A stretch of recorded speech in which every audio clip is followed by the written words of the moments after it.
So welcome, my friends, to the return of Forever Horror Month, and the return of the terror that stalks the streets of Haddonfield, as I jump backwards in the chronology of this franchise, to give you Halloween 4, the return of Michael Myers.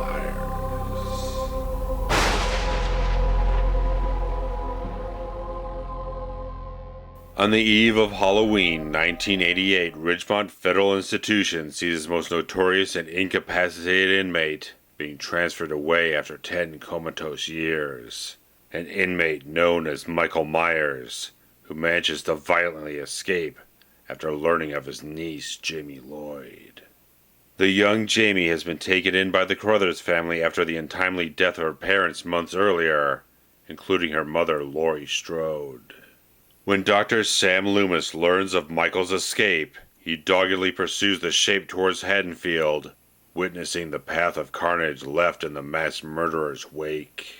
Enlisting the aid of Sheriff Meeker, Loomis sets out on the impossible task of stopping what can't be killed, to protect the young Jamie Lloyd, and prevent further death from ravaging the town of Haddonfield on this Halloween night.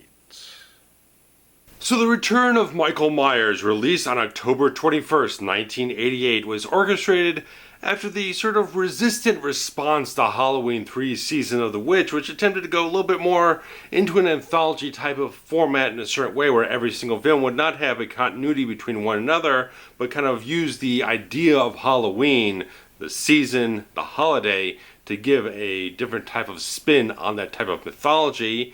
And John Carpenter and Deborah Hill attempted to throw around a couple of other ideas that kind of keep the franchise moving forward in some way, shape, or form.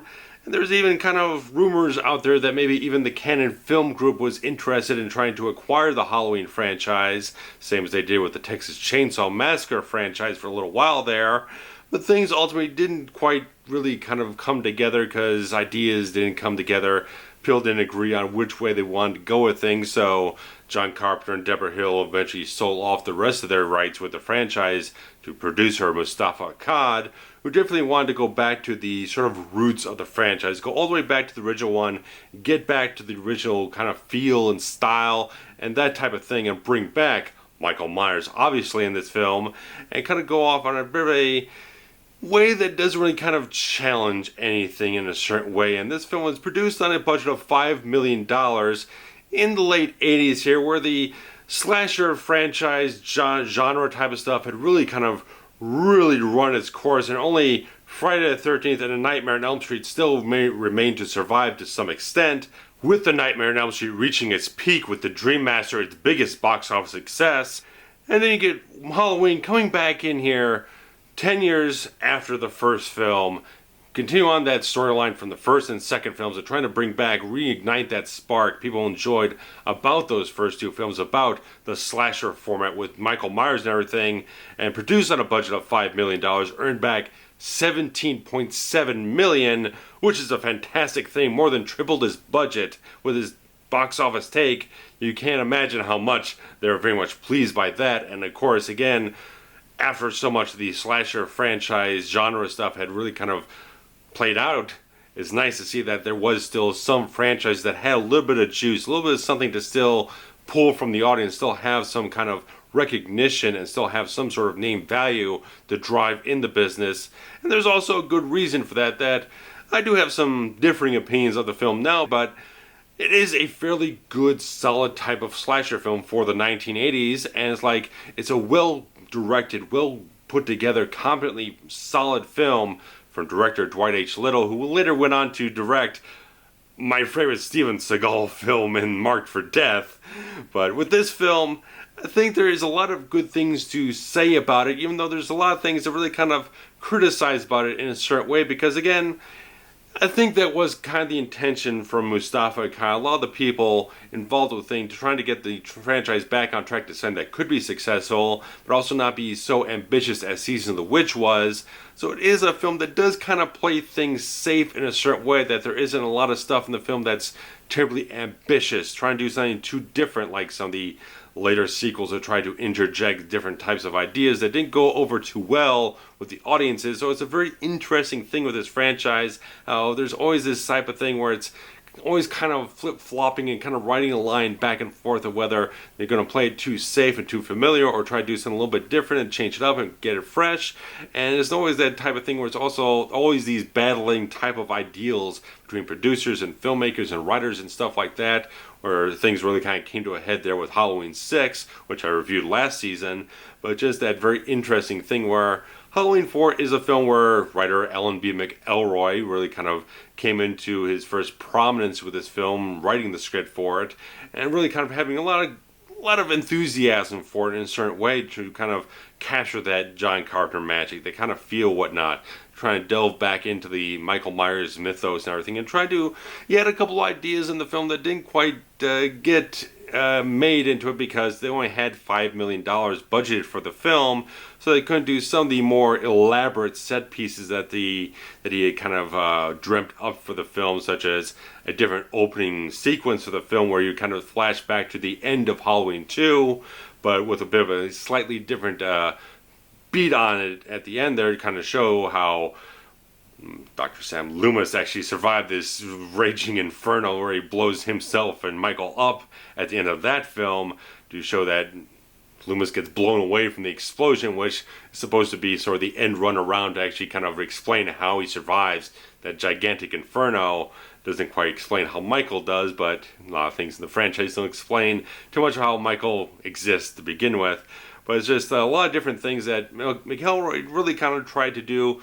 Some things that felt a little bit more elaborate, kind of punch it up a little bit, make it a little bit more exciting, kind of give it a little bit more value to it overall, but budget kind of restrained them from doing too many things that really kind of would really up the game of the film in a certain way. But there are some good things to kind of credit this film, but also, like I said, some things that are not so great about it in my opinion. But for the longest time, I always felt like Halloween 4 was the most truest sequel to the original film, because I never was too big of a fan of Halloween 2. I just never felt like the setting of it in the hospital was too much of an enticing type of visual environment for myself. It always felt a little bland, a little bit unexciting in a certain way. It felt a little bit too kind of by the numbers and kind of feeling a little bit too much like a Friday the 13th film than a Halloween film. And so I always felt like Return of the Michael Myers was kind of a film that kind of held a little bit more the spiritual quality of John Carpenter's original, very much close to its chest in a certain way.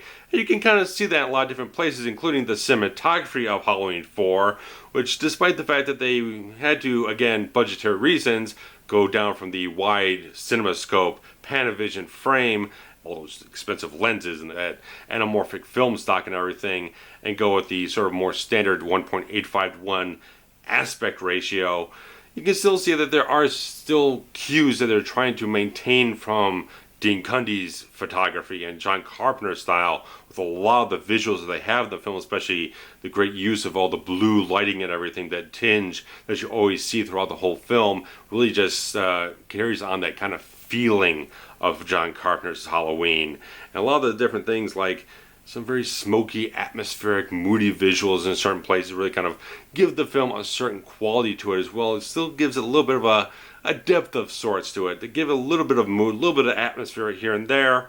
But it's also a film that I feel like doesn't quite get as much suspense or tension wrapped up in it in a certain way to really kind of continue to be as effective of a film as it might have been when I was a little bit less of a seasoned horror fan. I didn't see quite so many films as I have at this point, but I still feel that the film is very tonally consistent with what John Carpenter was laying the foundation for with the first two films, and really kind of keeps that serious edge to it and tries to keep everything very respectable, trying to keep everything on a very solid type of plane where it never goes too weird or too silly like Halloween 5 eventually did, with a lot of rush production, sloppy screenplay and everything.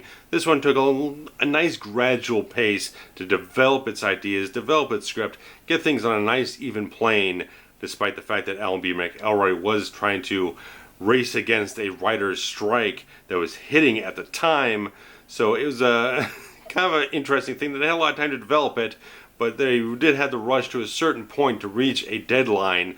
I think for what it wants to be, it is a good quality script that it hits nice familiar beats, very good type of things. And like I said, nothing too outlandish or whatnot, but it also feels like there's nothing really new to really explore with anything that goes on here. Certainly the Sam Loomis character is kind of doing the same old thing, but a little bit more of a heightened type of performance from Donald Pleasance, who still brings a very solid sensibility to the character that he embodies here, and really continues to give that kind of respect and kind of level-headedness in a certain way to the performance that he's putting forward, that he knows exactly where this character should be directing himself towards at this point in time. And it just feels like overall the film just has a very logical progression from where things were leading up to with the whole Michael Myers storyline, where the town of Haddonfield would be at this point, where there are a lot of people who were kind of been traumatized from what happened 10 years prior, who kind of go out and try and do a little bit of vigilante justice at the end when the entire police force gets pretty much wiped out by Michael Myers. So it's like all these little things with the performance that Donald Pleasance puts on, the progression of the character of Sam Loomis, who's a little bit more on edge. He's probably a little bit PTSD in a certain way, so he's a little bit traumatized in a way. So he's like this guy who's been in the face of evil, and he knows it's still out there. It's been quiet this whole time. It's just been stirring this whole time, and he just knew exactly that at a certain point in time this day was going to come again, and he'd have to face it down again. And even then, in the course of the film, he doesn't even know that anyone would know how to stop Michael Myers. So it's like still that whole thing of this guy knows there's this purity of evil out there. He has no idea if he can stop it, but he has to try, and he has to do something. He can't just stand on the sidelines and cower in the face of pure evil. He at least is a driven and determined type of character, and Donald Pleasance still puts on such a fantastic performance here. And like I said, because the film doesn't inject too many new exciting type of things, it really does have to rest on the quality of the characters and the casting of this film overall. And I think every single role in this film is absolutely beautifully cast. You got a great solid performance from Beau Starr, the new sheriff of Haddonfield, Ben Meeker. I think he just adds such a great, solid, strong quality to this character that just continues to carry on that torch from the character of Sheriff Brackett. But you got the fantastic debut of Danielle Harris, who's become an absolute beloved genre star. Appeared in so many horror films, has become an absolute delight to fans of the Halloween franchise overall. And she just adds so much of a genuine, sweet, sympathetic quality to the character of Jamie Lloyd here that it's so great seeing that she was so young, but also had such a great handle on things. She had so much poise and maturity going forward into this film to handle all these different very extreme emotional states with the character that she is, a character who's lost her parents just months prior, so she's very intensely emotional at certain points. She's very sad, she's very distraught in some places, she's terrorized by Michael Myers throughout the entire film. She's seeing visions of him all over the place, so there's just this great sort of almost traumatized quality with her as well, but she handles everything so beautifully well, holding up the qualities of all the emotion and all the camaraderie she has with certain cast members, especially Ellie Cornell, who just an absolute fantastic talent here, who just mesh so well with Danielle Harris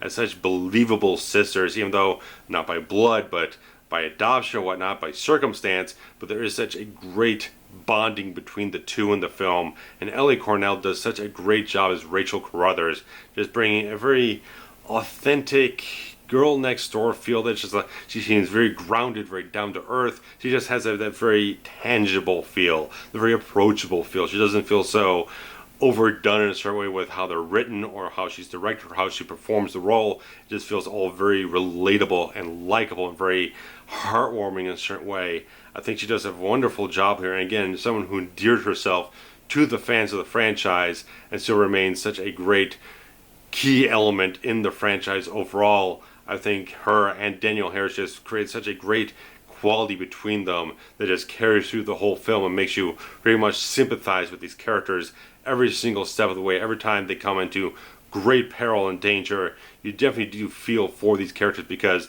they are well written and very well cast with very good actors who are very much at the beginning of their careers adding so much very authentic qualities to the performances overall. Everyone in this cast just puts forward very naturalistic type of performances that really embodies their characters, just makes everyone feel very much real. Because you can get some slasher films with some very shallow characters or very stereotypical type of stuff. It's nice to see a slasher film that does kind of treat its characters with a certain level of respect. In the case of the Shape himself, Michael Myers, there's a couple of interesting little tidbits of information in terms of the casting of the role and some of the makeup effects work done for the role of Michael Myers here, and that first up, the casting of the role was originally with stuntman / actor Tom Morga, who a lot of people would probably know from Friday the 13th Part 5, where he portrayed the sort of pseudo Jason Voorhees in that film, and also did some of the stunt work in the Star Trek movies. Was originally cast in the role of Michael Myers, and apparently after shooting a couple of sequences, producer Mustafa Akkad really wasn't entirely pleased with how Morga was portraying the role of Myers, so there was some discussion and debate and stuff like that, and he was ultimately recast with George P. Wilbur, who would end up reprising the role of Michael Myers in Halloween 6. And there's some very interesting little things with how the mask and the appearance of Michael came together in this film, because you'll notice late in the film when they're in the schoolhouse, there's always been this anomalous shot of Michael with a blonde set of hair on his mask, which never appears anywhere else in the entire film. Well, apparently, makeup effects technician Ken Horn, which is originally working with the people who created the mask for the first film, that old William Shatner mask from Star Trek. And so when he was working with these people, he tried to get them to kind of recreate the original mask as close as possible.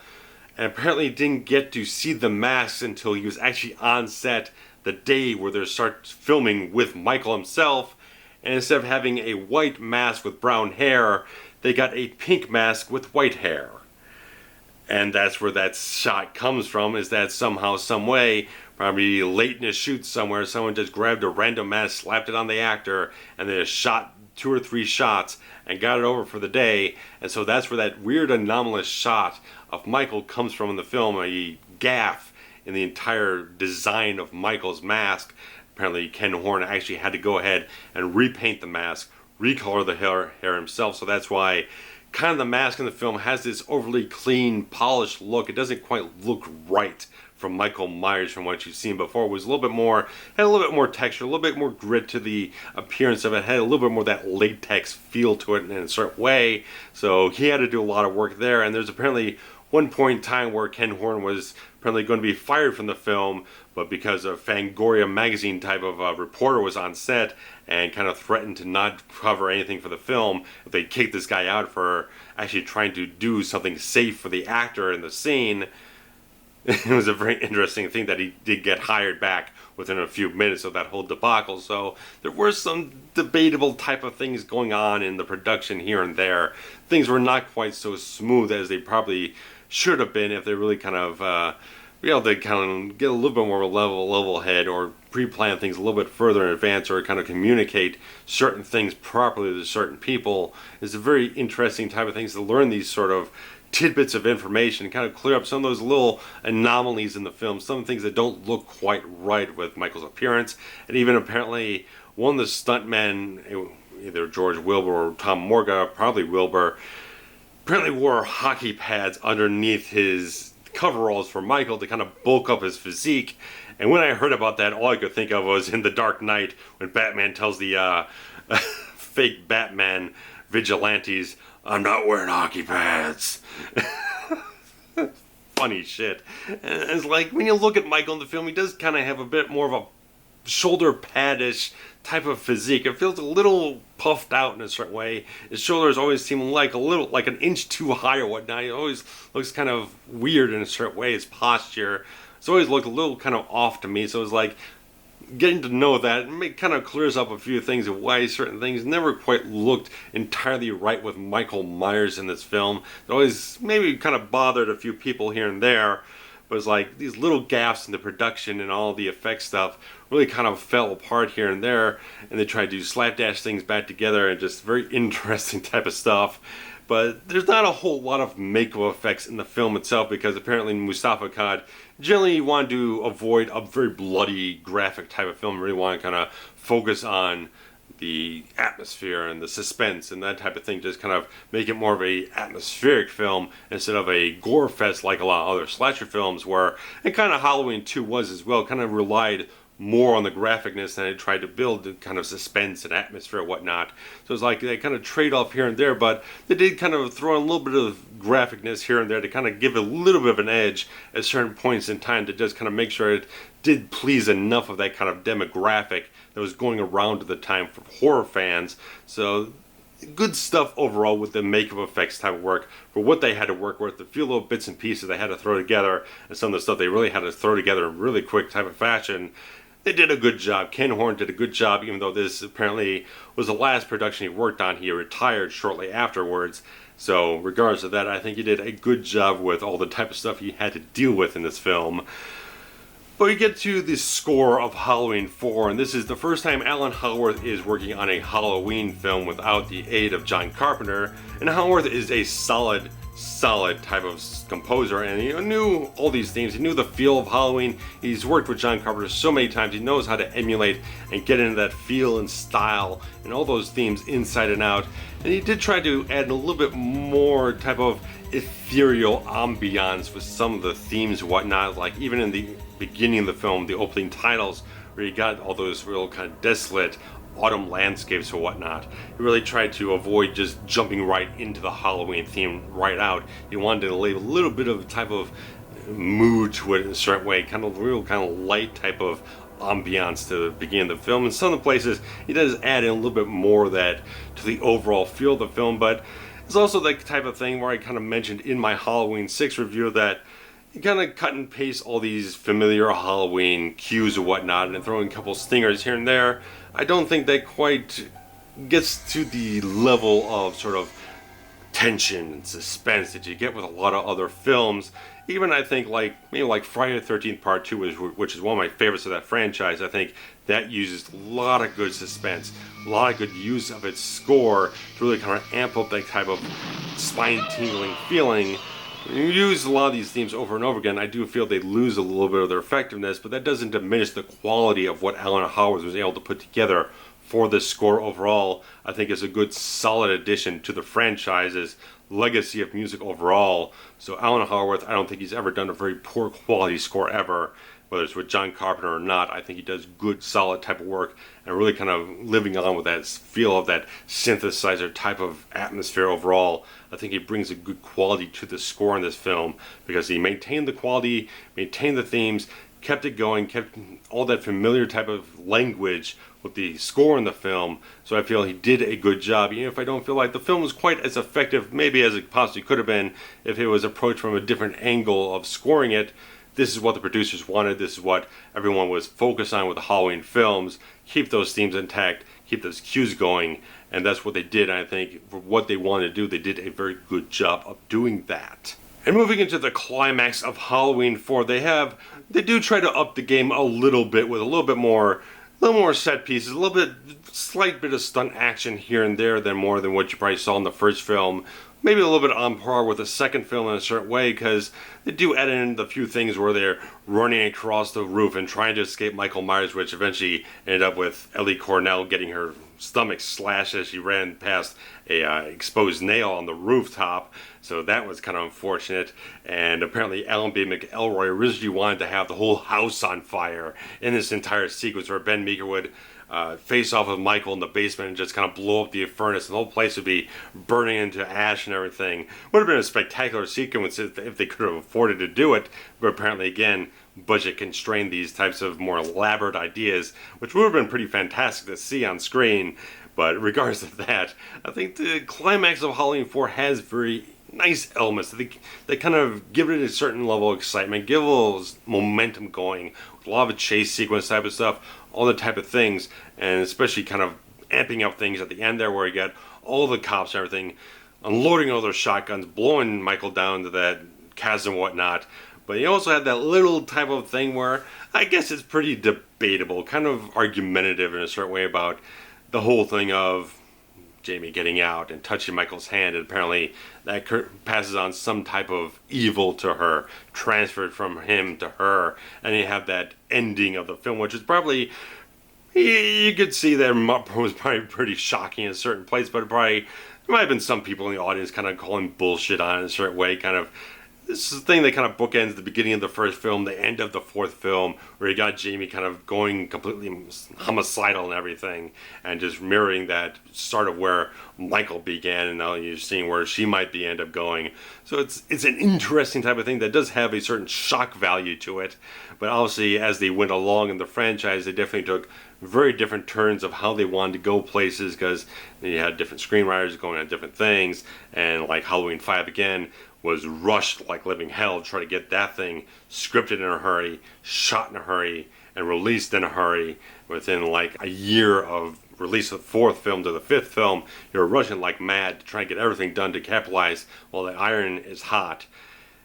You could say a lot of things about Halloween 5, where it is very slapdash, very sloppy script. A lot of things don't make sense. There's a lot of discontinuity between that film and the other films in the franchise, and again it starts introducing ideas like the Man in Black, where they really didn't know exactly where that was going to go, but they kind of just introduced an idea without having any type of resolution or idea where it was going to amount to. So it's all these films where they kind of stumble and fall and then try to pick themselves up and turn themselves back around, and interesting type of things. You can go watch my Halloween 6 review from last year. They got a lot more insight into the other end of that whole mess and everything. But Halloween 4, like I said, I don't feel like today, now, after I've been a horror fan for almost 18, 19 years at this point, doesn't feel like it's a film that's going to be ever really scare me in a certain way. It's never really going to get me wrapped up in tension like The Changeling does,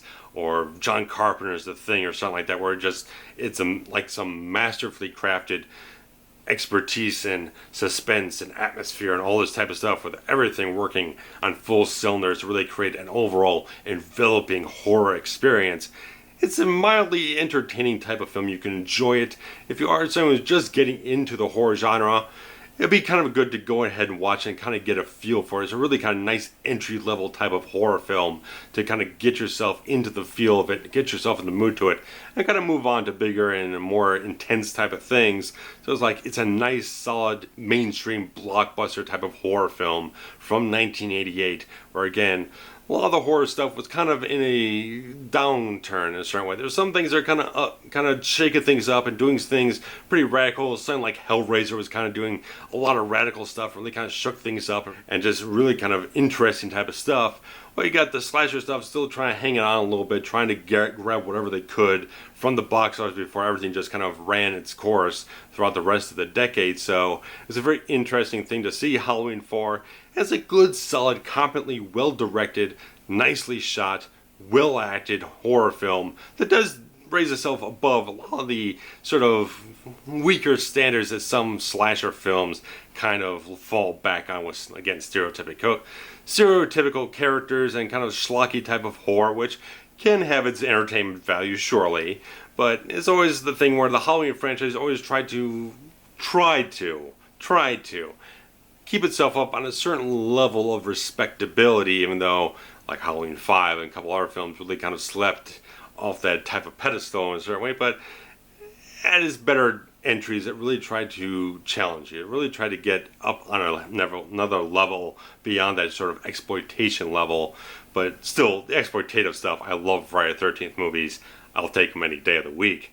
But it's nice to see Halloween 4, good, solid, quality horror sequel that's kind of typical, kind of standard. It's not really challenging or anything, but it's good. It's safe. It's nice. It's a nice, well put together film for Dwight H. Level. A nice little thing to put into his resume. He's been a consistent director for a lot of years, doing a lot of TV work, a couple of films. Like I said, did Marked for Death, which I absolutely love.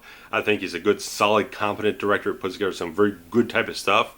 So it's like a lot of good things injected in this film, a lot of good talent. So it's really worthwhile to see it. If you've never seen it, if you've just seen like maybe Halloween 1 and 2 or whatnot, jump into Halloween 4, see how you kind of feel it, kind of like it. If you have seen it, of course, definitely post your comments below to let me know what you think of Halloween 4 overall. And thanks for joining me, guys. It's been a long time since I've been doing this, but it feels like I've slipped right back into it with no problem whatsoever. So thanks for watching. There's a whole lot of Forever Horror Month coming up still. So thanks, guys, for watching. Take care. Bye-bye.